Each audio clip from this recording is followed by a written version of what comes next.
Rapiña de cerveza, así lo está viendo en su pantalla. Señores, mujeres y hasta niños participaron robando la cerveza que quedó tirada tras la volcadura de un tráiler. ¿Usted qué habría hecho? ¿Qué hubiera hecho? Cuéntenos en redes sociales. Esto ocurrió esta mañana en el kilómetro 47 del tramo carretero de San Cristóbal de las Casas a Chiapa de Corzo. Algunas personas hasta cargaron sus vehículos con las cajas de cerveza. Qué fácil se nos hace a los mexicanos. Hay un accidente, no sabemos cómo está el conductor, pero nos vamos inmediatamente por los productos y más si se trata de esto. ¿Qué tal que hubieran sido libros? ¿Hubiera pasado lo mismo? No, dicen aquí los compañeros en el foro, pero bueno, la circulación se vio parcialmente afectada por este accidente y los habitantes prefirieron robar el alcohol antes que, como le digo, ayudar al prójimo, al chofer del camión. Con estas lamentables imágenes que se repiten, mucho suceden aquí en México. Así iniciamos Imagen Noticias. Acompáñenos. Vamos a comenzar después de la rapiña con la violencia que sigue imparable en Culiacán, Sinaloa. Mire, esta madrugada hubo una explosión que despertó a los habitantes de la ciudad. Desde las 3:30 de la mañana, vecinos empezaron a reportar disparos y esta explosión que se escuchó en varias colonias. Esta explosión fue la de un auto y ocurrió en la comunidad de la limita de Itaje, ahí al norte de Culiacán. Esta comunidad se encuentra en las afueras de la ciudad. Estamos hablando de unos 4 kilómetros del centro de Culiacán aproximadamente. El auto fue encontrado incendiándose en un paraje donde no hay muchas casas. ¿Qué dicen? ¿Qué dijeron las autoridades sobre esto? Tardaron bastante en dar las primeras versiones de lo que ahí ocurrió. 5 horas después de la explosión, el secretario de Seguridad, Omar García Harfuch, dio esta primera versión. Se descarta que haya sido un coche bomba. Al parecer es un artefacto como un tipo dron. Sí hay un vehículo incendiado, no hay heridos, no fue dentro de Culiacán. Es municipio de Culiacán, pero es un ejido a las afueras. No se registran personas heridas y se descarta que haya sido un coche bomba. Gracias. Eso pasó a las 9 de la mañana. Una hora después, las autoridades de Sinaloa salieron a dar una conferencia de prensa sobre el tema de la explosión. El secretario de Seguridad del Estado, Gerardo Mérida, descartó también que se tratara de un coche bomba, pero no solo eso, dijo que un ataque con dron sería también poco probable, porque el dron que se encontraba ahí por el lugar era muy pequeño como para llevar explosivos, no tenía la capacidad. En una opinión que dijo era personal, el secretario adjudicó la explosión al tanque de gasolina de la camioneta. Para usted no se usó el dron. El dron no, el dron está ahí destruido con una cámara por un lado. Pudo haber sido la onda explosiva la que lo hizo caer, o bien algunos disparos, pero no se ven a simple vista esa situación. ¿Sí? La onda expansiva que hace la gasolina, no sé si han visto cómo truena la gasolina, se expande, la pura onda explosiva, la pura fuerza del combustible, y puede afectar a una o varias personas de acuerdo a la cercanía o a la cantidad de que explote. Pese a esas declaraciones, el secretario de Seguridad de Sinaloa dijo que se tiene que esperar a que terminen las investigaciones. Allá en Culiacán está mi compañero Jesús Bustamante para que nos platique un poco más del panorama. Jesús, buenas tardes. Seguimos escuchando diferentes versiones de lo que ocurrió esta madrugada. ¿Qué fue lo que tú encontraste? Platícanos, por favor.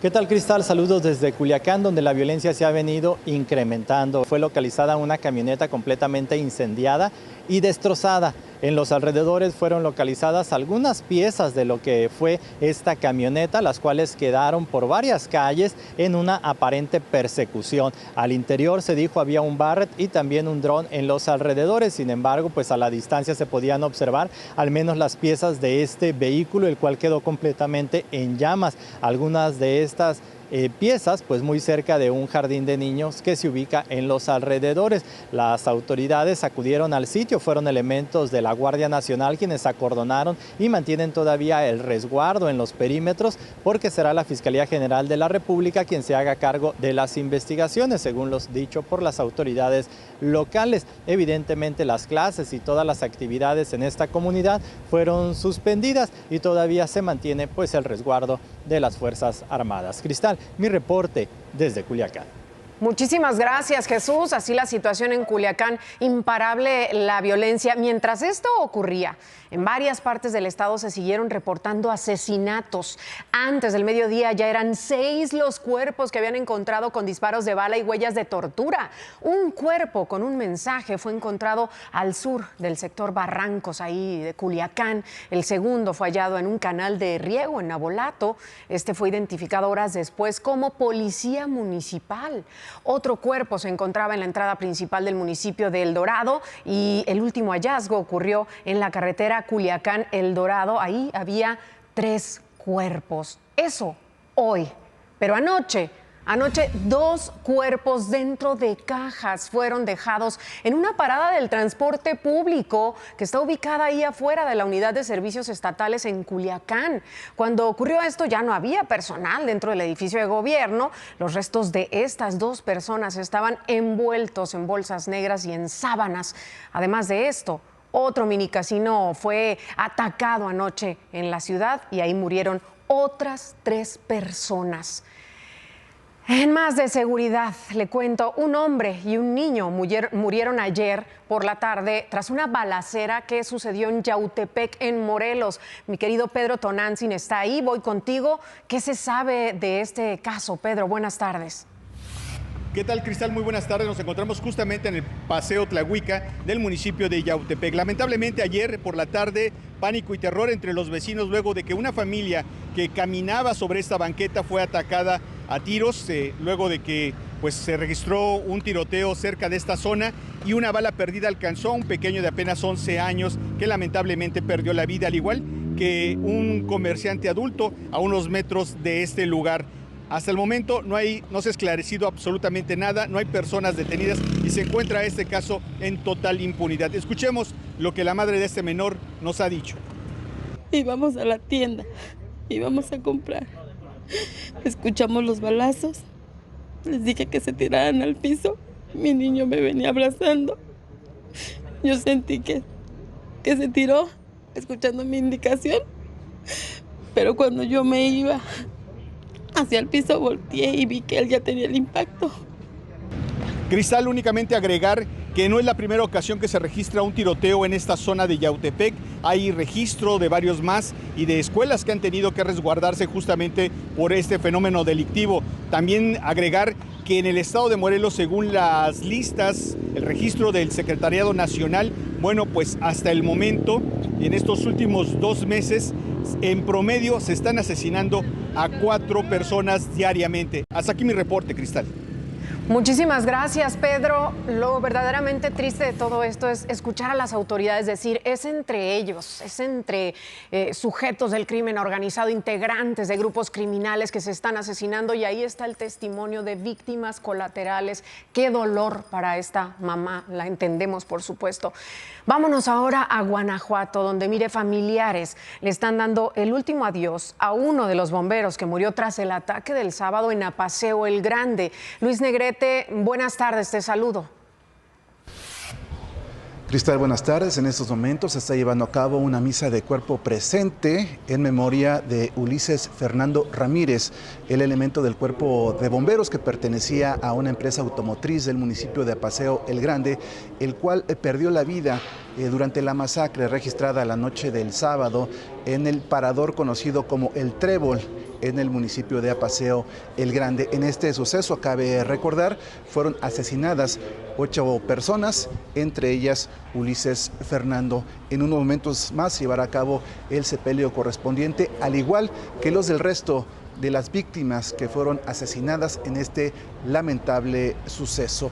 Tanto las misas como los sepelios se estarán realizando en los municipios de Celaya y a Paseo el Grande. Te comento que la tarde de ayer autoridades del gobierno del estado anunciaron la llegada de 300 efectivos del Ejército y de la Guardia Nacional para reforzar la seguridad en el municipio de Apaseo el Grande y evitar que se siga propagando la ola de violencia que no cesa en el estado de Guanajuato. Hasta aquí mi reporte. Regreso contigo al estudio. Muy buenas tardes. Muy buenas tardes. Se prometió un cambio también con el cambio de administración y ahí siguen las cifras que no solamente se quedan en números, son el mismo de familias, número de familias que están padeciendo esto, la pérdida de un ser querido. Pero bueno, tras todo esto, el presidente municipal de Celaya, Juan Miguel Ramírez, dijo que fue lamentable lo ocurrido el sábado. Además mencionó que los criminales ya no son como antes. Por esta razón, escuche. Yo me acuerdo que en las películas de la gente tenía respeto a los demás, a la familia, etc. Yo los mafiosos como que son muy... No sé si porque están muy drogados, ya no cuidan las formas, ¿no?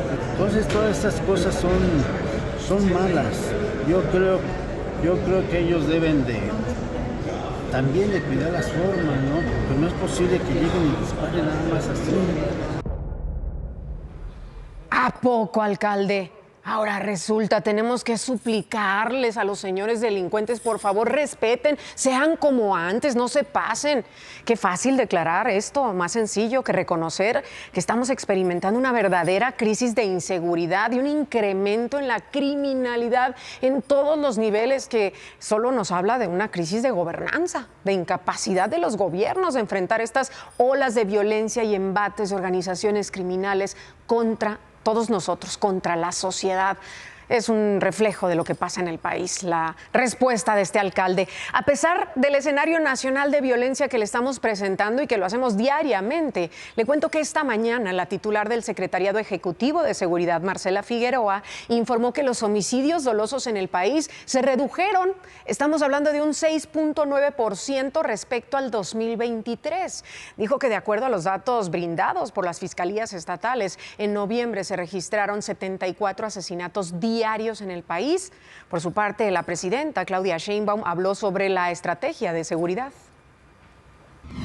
La estrategia de seguridad que tenemos va a dar resultados, poco a poco, no es de un día a otro, pero estamos coordinados, tenemos estrategia, estamos revisando todos los días, hay supervisión.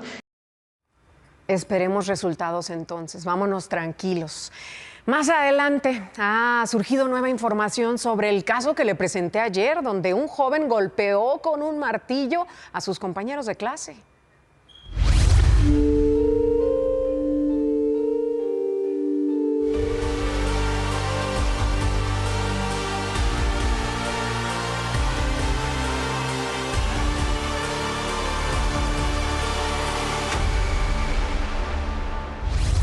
Fíjese que Imagen Noticias platicó con el papá de uno de estos jóvenes lesionados. Ya verá qué nos dijo un poco más adelante. Ayer platicamos aquí de Chuyito Favela. ¿Se acuerda? El jugador de béisbol de los Tomateros, también de los Diablos Rojos, jugó en algún momento. Él fue detenido acusado de abuso sexual, lo comentamos. Hoy hay más detalles del caso. Resulta que la Fiscalía de la Ciudad de México informó que el delito que se le imputa habría ocurrido en mayo en la colonia Lorenzo Boturini. De acuerdo con la autoridad, la víctima habría sido su expareja, a quien el jugador agredió física y verbalmente. Chuyito Favela fue trasladado al reclusorio Oriente, donde se reservó su derecho a declarar. Será hasta el viernes cuando se defina su situación jurídica. Mientras tanto, seguirá ahí en prisión preventiva y aquí tendremos el seguimiento, por supuesto. En otro caso, lamentable, violencia contra las mujeres. Es uno y otro más. Temas que se repiten. En Jalisco fue vinculado a proceso un estudiante de secundaria acusado porque editó una fotografía de su compañera y la envió por WhatsApp. ocurrió el 25 de octubre del 2023 en San Pedro Tlaquepaque, cuando la víctima recibió este mensaje con una imagen editada. Tenía la cara de ella, pero el cuerpo de una mujer desnuda. Tras esto, la víctima denunció. Qué bueno que lo hizo, le aplaudimos, le reconocemos el valor. Después vino una investigación, audiencia, y este joven fue finalmente vinculado a proceso. El delito del que se le acusa es violación a la intimidad sexual. Y mientras pasan los 4 meses de investigación complementaria, el juez le dictó algunas medidas cautelares, como no asistir a determinadas reuniones, no puede acercarse ni comunicarse, mucho menos, con las víctimas o con los testigos. Y le cuento también, mañana se llevará a cabo la audiencia de Diego N., el estudiante del Politécnico Nacional acusado de usar inteligencia artificial para alterar, para sexualizar y así vender fotografías de sus compañeras de la escuela. Piden 24 años de cárcel para él. Si se le condena, esto sería histórico, porque sería la primera sentencia en el mundo por violencia digital con inteligencia artificial. Por supuesto que aquí les mantendremos bien informados. Banco Multiva presenta. Mire, esta mañana la presidenta Claudia Sheinbaum se refirió a la iniciativa para reducir la jornada laboral a 40 horas. ¿Qué dijo la presidenta? Que será en 2025 cuando se empezará a discutir en mesas de trabajo coordinadas por la Secretaría de Trabajo y Previsión Social, y que en caso de ser aprobada será aplicada de manera gradual y por sectores. Destacó que este es uno de los 100 compromisos que hizo en campaña, por lo que le dará prioridad. Y hablando de las horas de trabajo, conozca a Mayra. Es una trabajadora de servicios de limpia. Su jornada laboral rebasa las horas que establece la ley, con una paga bajísima, y para colmo, su labor es invisibilizada. Ella ha sufrido discriminación incluso por ejercerla. Conozca su historia. Mi trabajo comúnmente es también, aparte del barrido, la supervisión en los tiros clandestinos. Llevo 5 años de servicio en el área de limpia. De lunes a viernes, Mayra inicia su jornada laboral a las 6 de la mañana. Mi jornada normalmente tendría que ser de 8 horas, pero el servicio, de verdad, estamos muy rebasados, y comúnmente de los 5 días de la semana, pues 4 hay que quedarse a apoyar. Sin embargo, esta no es su única labor. Mayra también es madre de 2 hijos, y con las labores domésticas, su jornada se extiende hasta la noche. Es un reto dejar a los niños, dejar tus quehaceres de casa, vienes y trabajas, juegas un rol doble. Ellos están en casa, asisten a la escuela, el mayor recoge a la pequeña, llegan a casa y yo les dejo su comida. Ellos llegan a hacer sus labores y están solos hasta que yo llegue. A pesar de su doble esfuerzo, en la calle Mayra es invisible. Sí, con muchos vecinos que creen que por ser de limpia no mereces un respeto, justamente. Y así como de, pula de la basura, en lugar de ver como que es la persona que justo recoge lo que tú tiras. Para visibilizar a quienes limpian los espacios públicos, Luciana Kaplan presentó en la Cineteca Nacional el documental Tratado de Invisibilizar, un proyecto que busca mejorar los derechos laborales de trabajadores de limpia que son contratados por empresas ajenas al gobierno y que los emplean con salarios mínimos. Varían entre 1.700 y 3.500 a la quincena, pero hay muchos que hacen 2 turnos porque uno no es suficiente, y cada turno son de 8 horas, entonces son 16 horas de trabajo para más o menos sobrevivir. Ser personal de limpia es un trabajo físico exigente, y detrás hay una historia de sacrificio y resiliencia.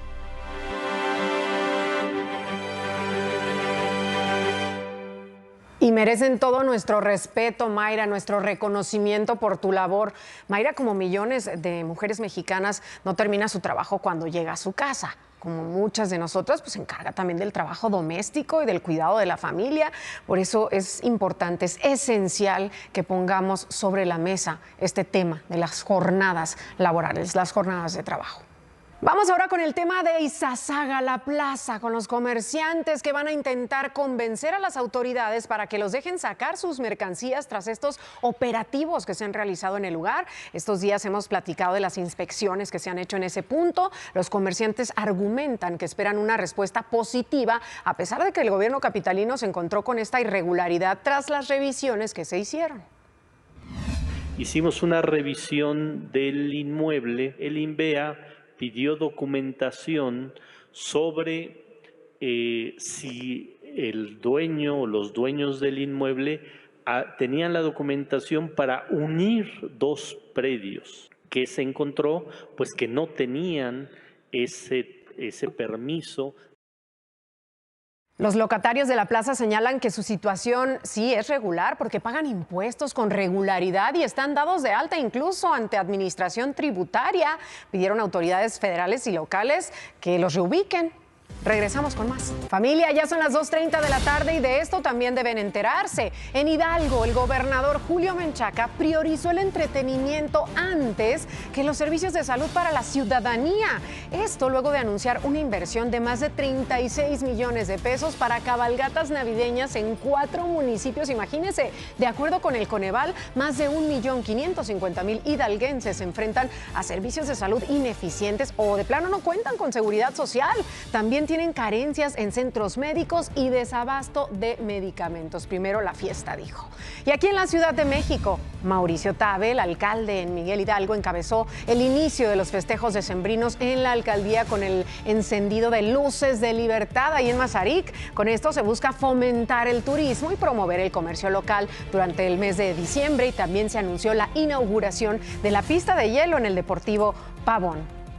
Y ahora ponga mucha atención, por favor, porque le voy a mostrar un nuevo modus operandi de robo de vehículos que quedó captado en video en Naucalpan, en el Estado de México. Sujetos armados localizan a mujeres con vehículos de media o alta gama y las siguen hasta robarlas. Cuidado.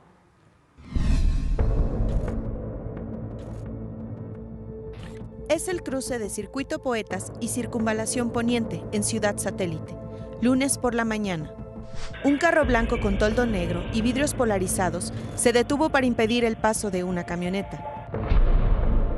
Inmediatamente, 2 sujetos salieron del carro con pistola en mano. Cuando la conductora intentó irse en reversa, chocó con otro auto que iba detrás de ella, por lo que no pudo escapar. Ambos sujetos se acercaron a la víctima, mientras uno de ellos disparó al aire. El otro comenzó a gritarle. Le apuntaron con la pistola e intentaron abrir la camioneta. Un tercer sujeto bajó del vehículo. El hombre de chaleco negro abrió la puerta del conductor y a punta de pistola amedrentó a la víctima. El sujeto de sudadera blanca lanzó un segundo disparo al aire. Los 3 hombres se acercaron y bajaron a la joven dejándola en el camellón de la avenida. 2 de ellos subieron a la camioneta y uno más al copiloto del auto que usaron para robar. Luego, huyeron sin que fueran detenidos. El robo solo duró 48 segundos. Así como lo vio, menos de 1 minuto les tomó a estos sujetos amenazarla, robarla y huir. No conforme, ya tenemos miedo las mujeres de vivir en este México. Y luego con estas imágenes, el hombre que conducía el carro con el que robaron ya fue detenido en Interlomas. Se trata de Alexis Benjamín N., de 30 años, por si lo reconoce. Ahí está la imagen apareciendo en su pantalla. Vámonos ahora con mi querida Adriana Treviño. Creo que hoy se sintió más frío que ayer, ¿eh? Mi querida Cristal, así es, cada vez se siente más frío, hay que salir muy bien abrigados y además les platico que un nuevo frente frío recorrerá el día de hoy el noreste del país, provocando lluvias fuertes en Tamaulipas, Veracruz, Nuevo León, Querétaro, Hidalgo, Puebla y Oaxaca. Además provocará fuertes vientos sobre el litoral del Golfo de México, la península de Yucatán y sobre el Istmo y Golfo de Tehuantepec. Ayer le hablé aquí de la brutal agresión que Brandon N. cometió contra 2 de sus compañeros de prepa el sábado en Jalisco, aunque ambos habían sido dados de alta. Uno de ellos tuvo que ser hospitalizado de nueva cuenta. Nayeli Medina tiene toda la información. Me enlazo contigo. Buenas tardes. Hola Cristal, muy buenas tardes, así es. Hoy te saludo desde la Clínica 110 aquí en Guadalajara, hasta donde fue trasladado uno de los lesionados tras el hecho ocurrido en la Prepa San Andrés en Circunvalación Oblantos, donde un joven de 17 años golpeó a 2 de sus compañeros. Aunque fueron dados de alta después de estar en la Cruz Verde, uno de ellos se sintió mal y tuvo que ser trasladado hasta aquí a la Clínica 110. Se trata de Pablo Gobea. Nos encontramos con el papá de Pablo, don Ignacio, quien nos va a hablar del estado de salud de su hijo. ¿Cómo se encuentra su hijo? Está estable, pero con dolores de cabeza. Está tomando medicina para controlar esos dolores. ¿Y qué le dicen los médicos? Que necesita una cirugía para retirar unas esguirlas de hueso que quedaron por el golpe que le dieron. ¿Y qué les dice su hijo sobre el agresor? ¿Cómo se comportaba? Nos cuenta que era un tipo muy apartado, que casi no participaba en la clase, que traía así como ideas medias suicidas, medias locas, no sé. ¿Las autoridades escolares se han comunicado con ustedes? No, ellos están en un plan muy hermético, no contestan llamadas, no dejan, la escuela está cerrada totalmente, entonces no hay ninguna comunicación con ellos. Muy bien, muchas gracias, señor. Vamos a estar al pendiente del estado de salud de su hijo. Es la información desde aquí de la clínica. Por mi seguridad, por la de mi familia y la de mi hijo que está solo allá. Yo voy a ser responsable si nos sucede algo a las autoridades. No, señor fiscal, usted debe tener hijos. ¿Cómo se atreve a mentir de esa manera? Estoy desesperado del hecho. Lo único que quiero a mi hermano de regreso, lo quiero sano y salvo. ¡Qué historia! Aquí le hemos contado sobre el caso de Jonathan, este joven de 16 años, quien fue reportado como desaparecido en Hermosillo, Sonora, y cuando apareció fue acusado de secuestro. Hoy el caso vuelve a dar un giro. El amigo con el que había desaparecido también fue detenido.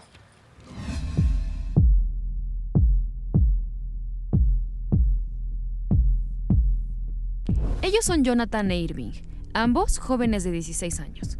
Desaparecieron la noche del 19 de noviembre en la colonia Loma Linda de Hermosillo, Sonora.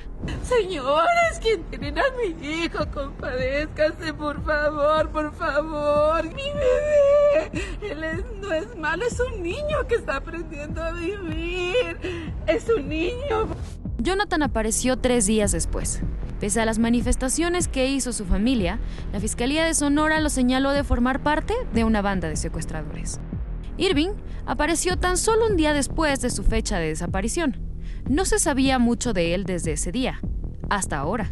Irving, quien fue campeón nacional de boliche en la categoría sub-16, fue detenido ayer en el Aeropuerto Internacional de la Ciudad de México. La Fiscalía de Sonora lo señala también por secuestro agravado y asociación delictuosa, por un caso ocurrido apenas en noviembre. Tanto escaló esta detención que se realizó en colaboración con la Interpol y la Secretaría de Seguridad Federal. De buena fe termina convirtiéndose en modelo social a aquellos que, según la información que tiene la Fiscalía General de Justicia del Estado, son realmente presuntos criminales. Con esta detención, ya son 3 los jóvenes señalados por formar parte de esta banda de secuestradores en Hermosillo. Primero fue Jonathan, quien hace unos días apareció en videos confesando este delito. ¿Qué hiciste? ¿Por qué estás aquí? Porque andar ajustando deudas que no son mías y secuestrando. ¿A quién secuestraste? Al hermano de Julio César Rivera. ¿Qué iban a hacer con el secuestrado después de cobrar? Lo iban a matar. Pese a ello, la mamá de Jonathan señaló que su hijo fue operado por una herida de bala en una de sus piernas y acusó que fue torturado. Otra joven es Melanie, quien también apareció confesando haber formado parte de este secuestro. Hoy se sumó Irving a estas acusaciones. 3 jóvenes que fueron reportados como desaparecidos. Se emitieron fichas de búsqueda en el estado y ahora los 3 son acusados de secuestro. La Fiscalía de Sonora señaló que Irving fue puesto a disposición de las autoridades, ingresó a un instituto para adolescentes, el ITAMA, en lo que se realiza la audiencia para su vinculación a proceso. Recordemos que la Fiscalía de Sonora había adelantado que el secuestro de los 3 jóvenes sería parte de una venganza entre grupos criminales. Aquí le seguiremos dando seguimiento a este caso porque seguramente dará mucho más de qué hablar. Esta otra historia, esta joven trataba de cruzar la calle cuando fue embestida por una unidad de transporte público.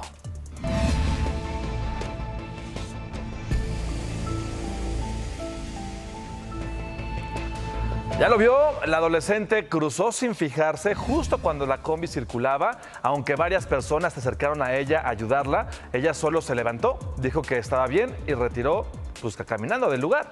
Por favor, tenga precaución y miren ambos lados de la calle antes de cruzar. Este tipo de accidentes los vemos mucho debido a las distracciones. Tengan mucho cuidado, cuídense ustedes y cuiden a los suyos. Yo les cuento que hace unos momentos apenas el gobernador de Sinaloa, Rubén Rocha Moya, habló sobre la explosión que ocurrió esta mañana en Culiacán. Ya vimos aquí la versión que dio Omar García Harfuch, quien dijo que fue un ataque con dron. Una hora después, el secretario de Seguridad de Sinaloa descartó que se hubiera utilizado un dron, que no tenía la capacidad, que encontraron este dron pues muy pequeño como para llevar un explosivo. Incluso mostró fotos en su conferencia. Ahora, ¿qué dice Rubén Rocha Moya? Aquí está. Ya fue revisado técnicamente, es un petardo explosivo que tiene pólvora que explota. Por fortuna no lesionó a nadie, no tuvo efectos contra la vida de alguna persona, pero eso es manejado con dron. La Secretaría de Seguridad y Protección Ciudadana Nacional ya revisó, eso es un petardo. Entonces, si era manejado por dron, sí tenía la capacidad de ese pequeño dron encontrado ahí. Bueno, antes de irnos, le cuento que aquí en la Ciudad de México, un incendio sucede en la colonia, en la alcaldía de Tlalpan, y José Antonio García está ahí. Adelante, José Antonio. Así es, Cristal, ¿cómo estás? Qué gusto saludarte. Es en el Pedregal de San Nicolás, aquí en la zona de la Jusco, donde, bueno, pues está quemando esta bodega, donde se reciclan productos de plástico. Es exactamente la calle de Ocabá y Sotuta. Están trabajando el equipo de bomberos, está trabajando Protección Civil. No hay personas lesionadas, únicamente, bueno, pues evacuaron a todas las personas de esta zona para evitar algún riesgo. Para las personas que se vayan a desplazar, pues en las inmediaciones de la Picacho a Jusco, el anillo periférico, pues darle prioridad a las unidades de emergencia que se están desplazando a este lugar. Está fuera de control aún este incendio, Cristal. Las autoridades trabajando entonces ahí a máxima capacidad. ¿Los vecinos temen esta situación, José Antonio, que se propague o alguna explosión, algo más grande que esto? Explosión está descartado en este momento porque no hay algunos tanques de gas, pero si es que se propague, podemos observar aquí hacia la zona de la izquierda, pues hay comercios, hay locales, hay viviendas que ya fueron desalojadas, pero por el calor que se irradia de este incendio se puede propagar hacia estos lugares, Cristal. Pues muchísimas gracias por el llamado, por la información, Pepe Toño, te mando un abrazo. Un abrazo, hasta luego. Ya lo sabe, entonces, si va a circular por esa zona, ahí está lo que está sucediendo en este preciso momento. Ya nos vamos. Muy buenas tardes, buen provecho.